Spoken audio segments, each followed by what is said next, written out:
If there's one thing that the Witcher series does well, it's moral ambiguity. This series excels in making you really doubt your decisions.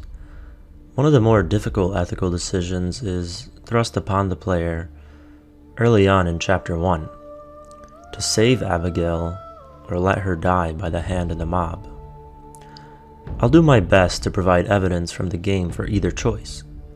Then, I'm going to explain some of the basic principles of ethics, including beneficence, non-maleficence, autonomy, and justice. Because we're dealing with an accusation, the most pertinent of these will be justice, and how we arrive to what we define as justice.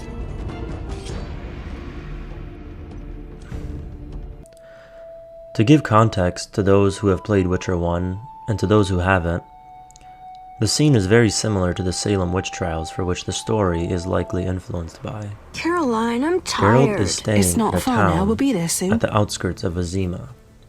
We see a woman named Caroline accompanying a child by the name of Alvin. I'm cold. They're walking in the dark. We'll fetch you warm milk and honey. Suddenly, You'd like that. the beast, Very much. a hellhound, Thank you, Caroline. and vicious bar guests, a type of demonic dog, What are chase those them. dogs doing?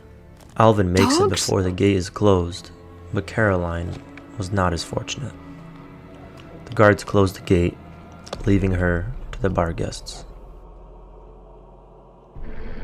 Alvin, do exactly as I say. This is important. Run to the inn as fast as you can, and don't look back. Understand? They're evil dogs. Run!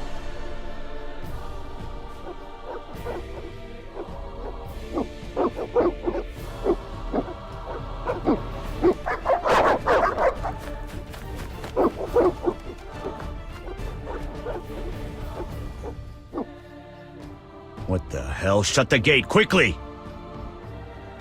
The beast! The beast is attacking! Sound the alarm!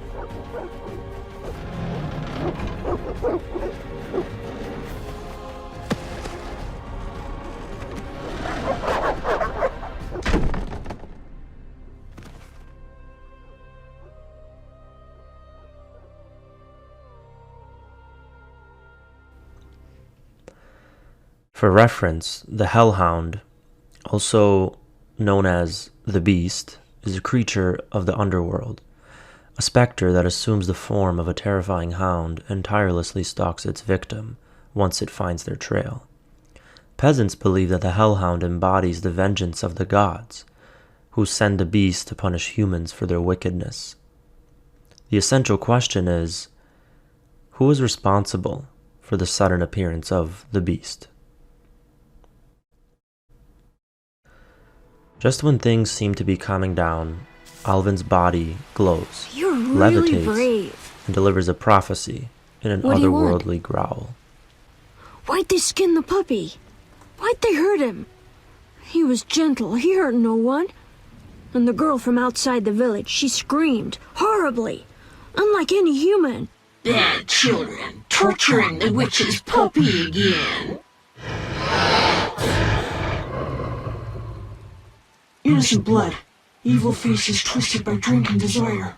Plow her well. Show her you're a man. Blood-stained gold. The beast is born! Death. The final judgment. The beast has met its end once. It doesn't fear death. It is death. How will you defeat human villainy? With your sword? You who died and still walk amongst the living. Who has summoned me? Enough. This could end badly. Abigail, break the trance. As you wish. It is presumed that the villagers skinned Abigail's puppy alive, and there is a lot more to what Alvin just said, so we'll analyze Alvin's vision in more detail later in the video. After witnessing Alvin's vision, Geralt meets with the Reverend, an influential figure in the village. Geralt is asked by the Reverend to light 5 local shrines of the Eternal Flame, believing this will stop the Barghest attacks. This, however, fails to work.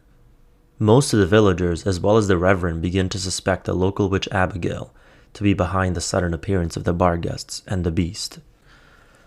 Meanwhile, Geralt is tasked with entering a crypt and discovers the body of a young woman, Ilsa, who has apparently taken her own life with a vial of poison. He reports back to Mikkel, who's a city guard, and Mikkel is most distraught to hear of Ilsa's fate. It seemed that Mikkel loved Ilsa. Mikkel then blames Abigail for her death. I found a young woman's body inside.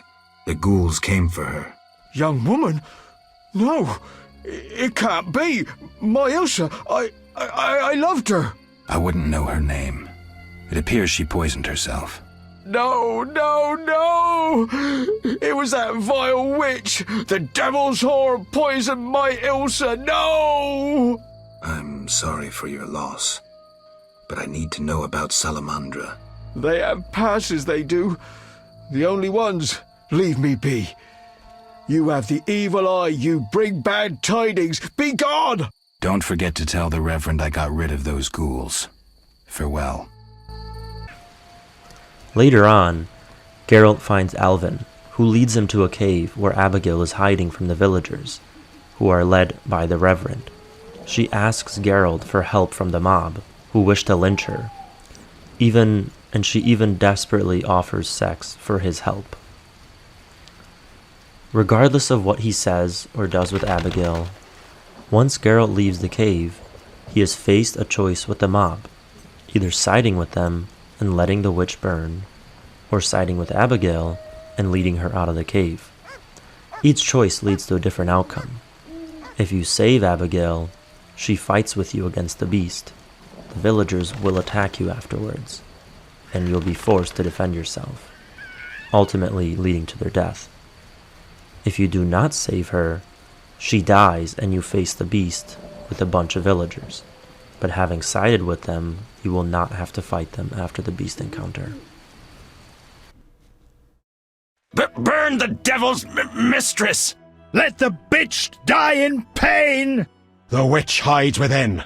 Let the eternal fire consume her sinful body, and we'll be rid of the beast. Not so fast. She must be judged fairly. That bitch ruined my life! She cast her spells on my brother, wanted to steal him and his gold. My brother scorned her, so she did the devil's magic on me, used me to kill him! The treachery! I came across a doll that resembled you in her hut. I dream of it even now! Her magic committing the murder! She should die! Your brother was a warrior. You're nothing but a drunk. How could you have killed him unless he was sleeping? Why listen to him, Reverend? He's a mutant, a freak, a witcher. What are your charges, Haran? She made me a hawker. She promised herself to me if I helped the Scoia'tael. I detest non-humans, but I had to trade with them. You've done all right for yourself. Gold isn't everything. There are principles to abide by. You trade with bandits who kidnap children. I don't believe one word of what you say. Have you made your decision? What do you think, Reverend? The witch used Odo and Haran. She poisoned Ilsa. Mikkel raped Ilsa, who took her own life. Abigail should have departed long ago, but stayed to exact revenge for the evil fate that befell her. She used the devil's magic on these simple people and summoned the beast. Shut up, you bastard. You lead this band of rogues, so you must know they sell children to the salamanders, and you knew about the rape and murder. I spit on you. You're all the same. All guilty. You'll regret this. I'm getting Abigail. Return to your homes. Since the beginning of time, woman has been the nest of all evil, the tool of chaos, party to the conspiracy against the world and the human race. Woman is ruled solely by corporal lust. To satisfy her insatiable hunger and unnatural desires, she gladly serves demons. They intend to kill us. Don't be afraid.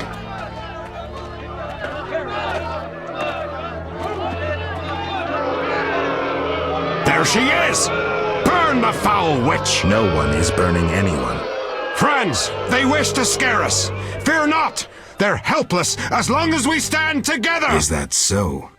Begone, Witcher, and leave the witch, or we'll burn you too. I'd like to see you try, pleb. Shove off, and maybe I'll let you be. You have two options. Wait until I leave and then murder Abigail, but then I'll come back. I'll slay every lice-ridden peasant, anything that moves and can't climb a tree. Or you can try to lead honorable lives, clear your conscience, start again, like humans. The choice is yours.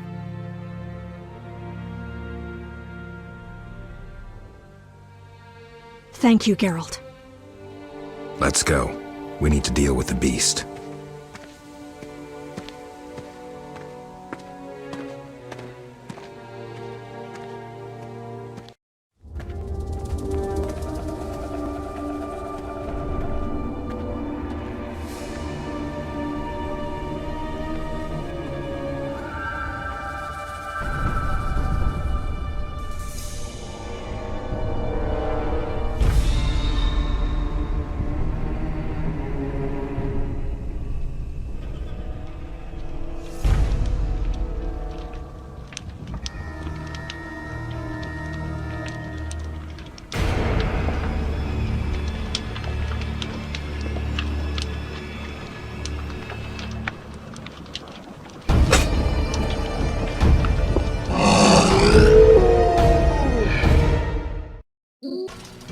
Helping that whore was your last mistake!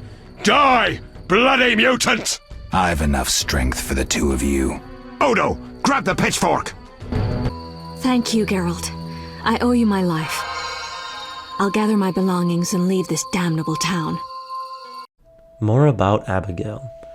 Abigail's comment on the Reverend and other villagers. Quote, "Because his heart is as black as those of all the rest." Geralt asks, "Do you hate all humans?" Abigail says, "Yes, you don't know what it's like to live here, to endure their evil looks, their whispers, while knowing all their secrets." Geralt says, "I'm no favorite either." Abigail replies, "A few noble deeds and you'll depart. This is my home." If you let her get killed by the villagers, she curses you with the name of the lion-headed spider. The cult of the lion-headed spider, or Coram Atera, is known to make bloody sacrifices for its cruel god, and its priestesses are known for their powerful curses. The worshippers of this cult consider him to be the Great Weaver, who weaves human fate into a great web, which is constantly being expanded and corrected. When the threads are broken, this will result in someone's sudden death. Additionally, when one commits suicide, his thread is forcibly broken and he is devoured by Coram.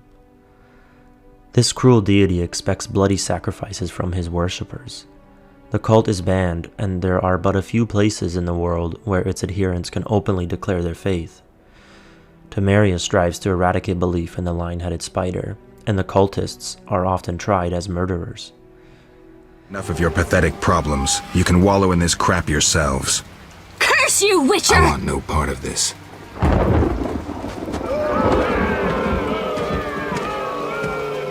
Curse you, White Wolf! I curse all you filthy murderers! I curse you in the name of the lion-headed spider, the Black Legba! That Abigail called out to this evil deity's name is evidence that she likely is a follower of this cult. From this, we can infer that the murders in the village could have been sacrifices to the lion-headed spider deity, especially since one of the deaths were by suicide.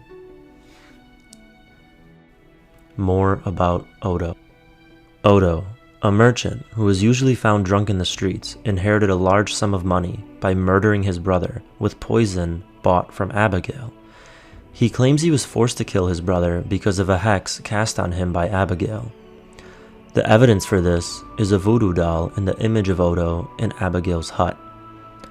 Odo states that Abigail yearned for his brother, who was a knight, but he rejected her feelings and instead publicly scorned her for being a witch. Odo's motive would be inheritance money, whereas the motive for Abigail would be revenge for not accepting her love, as well as getting rid of the one knight who could protect the village from the beast. There is also evidence that Odo killed someone else, since during his questline, you have to kill 2 Echniops, a plant beast, located near his home, which in Witcher lore are known to sprout from murdered individuals. More about the Reverend. The Reverend had a daughter named Helena, who was impregnated by Mikkel. Upon discovering this, the Reverend throws her out of the house and sells her into prostitution in the most impoverished area of Vizima City. The Reverend also sells village kids into slavery to the Salamandra, who are an evil organization. He claims he had to do so, or he would be killed by them. More about Heron Brog. Heron Brog is another local merchant and gambler who lived in the outskirts. He sells weapons and food to the Salamandra. He also claims that Abigail promised herself to him if he traded weapons to the Scoia'tael, the elven militia. Heron is also a racist to any non-humans. He claims that it was, quote, hard for him to trade with the Scoia'tael, but in the end, he lined his pockets anyway. More about Mikkel and Ilsa. Mikkel is one of the city guards. Geralt discovers the body of a young woman, Ilsa, who has apparently taken her own life with a vial of poison. He reports back to Mikkel, who is distraught to hear of Ilsa's fate, for he claimed to love her. It is implied that the Salamandra thugs had their way with her, and Abigail accuses Mikkel of raping her too. Ilsa then presumably committed suicide by taking the poison sold to her by Abigail. One might say that what comes out of Alvin's mouth during the spell Abigail casts on him in order to find out why the beast haunts the outskirts also refers to that incident. Quote, innocent blood, presumably Ilsa. Evil faces twisted by drink and desire, Mikkel and the Salamandra. Plow her well, show her you're a man. Blood-stained gold, Odo murdering his brother for money. The beast is born. So who is responsible for the sudden appearance of the beast? Well, we never receive a clear answer from the game, but we can infer that the villagers are most likely responsible due to the evil acts they committed above. Abigail isn't exactly innocent either though. She knowingly sold poison that would lead to someone's death. She has a doll of Odo in her hut, which she could have used to kill his brother. And she's presumably a follower of the lion-headed spider death cult that requires sacrifices. She also could have summoned the beast as revenge against the village that hated and ostracized her. Now that I've given you guys the backstory, I want to go ahead and discuss some ethical principles. The ethical principle of beneficence is to do good unto others. None of that is applicable here due to just how evil the characters are acting.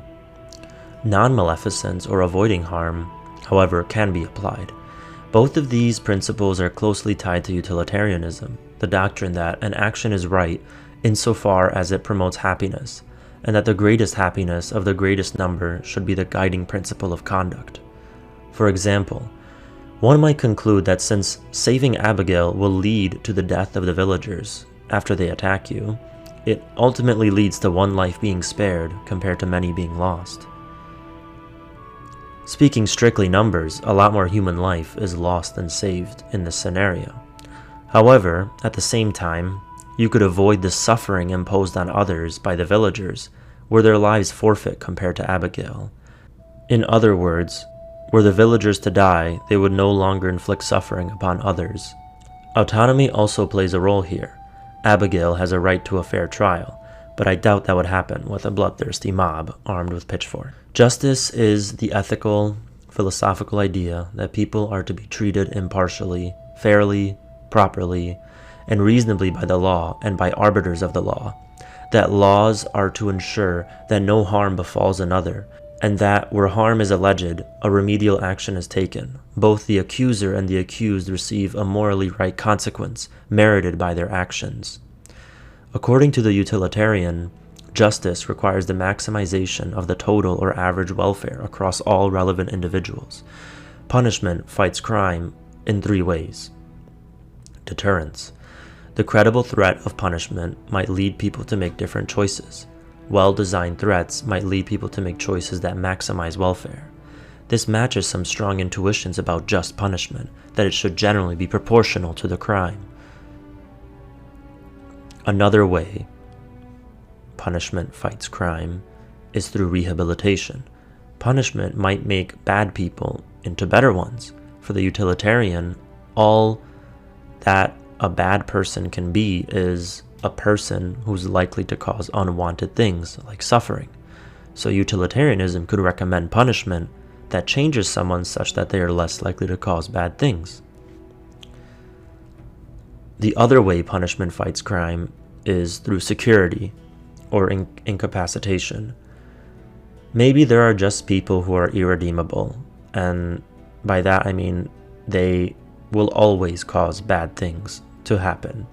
If so, imprisoning them might maximize welfare by limiting their opportunities to cause harm, and therefore the benefit lies within protecting society. So the reason for punishment is the maximization of welfare, and punishment should be of whomever and whatever form and severity are needed to meet the goal. If we apply this to the Witcher scenario, we would first need to accumulate evidence beyond a reasonable doubt that the villagers' evils were truly committed. Punishment of the villagers, not Abigail, would come first based on what we know so far and what the game chose to reveal to us. What I would argue, as stated before, is that there is not enough evidence for the claim that Abigail brought about the beast and led to the death of several villagers. In the end, it is about choosing the lesser evil. Is this true justice? No. In a perfect world, both the villagers and Abigail would be punished for any wrong acts they committed. For me personally, knowing all the sins that the villagers committed and tried to blame on Abigail was enough for me to spare her life. That and Alvin's vision was enough evidence. She wasn't a good person, but certainly did not deserve death. However, some do believe she deserved punishment. For example, the following narrative would paint Abigail as guilty and opportunistic. Abigail, a young witch member of a lionhead spider cult, moved to a small village. Little by little, Abigail started to comprehend the structure, gossips, and small details of these villagers. As the lore mentioned, her substantial knowledge of potions helped her gain the confidence of many villagers who had limited access to medicine. Although she was dedicated not to earn the direct hatred and anger of the villagers, she couldn't stop her mischievous deeds based on her cultist views to bring more death. Due to increasing paranoia among villagers, they chose to skin Abigail's puppy as a warning. In this village of narrow-minded people, there was a dashing brave knight who caught Abigail's eye. This knight, who was adored enormously by the simpleton villagers, could bring respect, safety, and ease of mind to the witch, a pillar of strength against the ever-influencing order. But the knight strongly rebuked her advances, and instead mocked her publicly and asked villagers to avoid her. This was the final straw for her, and she started directly taking part in bringing death and misery to the village. She hexed the knight's brother to kill the knight to avoid future confrontation by an already suspicious opponent. Then, she started to cause pain to the people who she certainly believes deserve punishment. From her view, there is nothing more amusing than to see a racist human helping the non-humans in their fight against humans, driven by her baseless promise of sex. She then sold poison to a young woman who aimed to kill herself. Her greatest achievement includes bringing this village to the attention of the Hellhound to punish and perish all the villagers and bring the constant shadow of death on the village. In her final act in the outskirts, she could even convince a neutral witcher to take her side by any means necessary to prevent her execution by the villagers who she despised. So what do you guys think? Would you side with Abigail or the villagers? Let me know your thoughts below. Thank you for watching.